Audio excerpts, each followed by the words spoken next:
Wow, you must have so many stories that you've heard that just must be. I mean, your day has got to be very fascinating from just all the people you talk to and all your experiences. I mean, I remember the first time we met, I remember asking you just what it was like to run for president. I mean, you've done that twice now, right? And so I'm curious. Not only just what your day is like, but what would make you want to do something like that? That's a tough job to have. What made you want that job? Well, things often don't go according to script in life. Uh-huh. And back in the early 1990s, I had no intention of running for public office.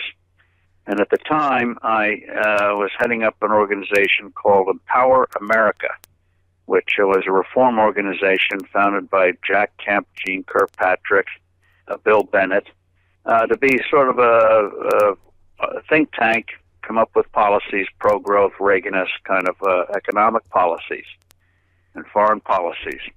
And we all saw it as a vehicle, really, to, frankly, prepare for Jack Kemp's run for president in 1996. He'd run in 88. He was very well known for his tax-cutting work. His tax plan was the basis for Reagan's tax cuts in the early 1980s. So we all assumed we were going to run in 96, and we were going to provide the research backbone for it and advocate the kind of policies he would advocate. And so then in December of 94, he called us into his office, and we thought he was then going to tell us, we're going to disband the organization, we're going to go out and start this thing. And he shocked us. He said he wasn't going to run. And we were blown away. Huh.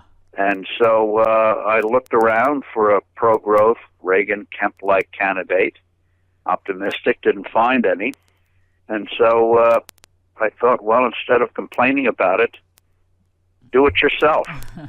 And I guess I was taking a page from my grandfather, who was a business writer, as I mentioned, and he wrote about movers and shakers, and he finally decided he wanted to be one himself, which is why he founded Forbes Media. Just didn't want to write about entrepreneurs, he wanted to become one himself. So instead of just writing about political issues, I decided to get in it myself.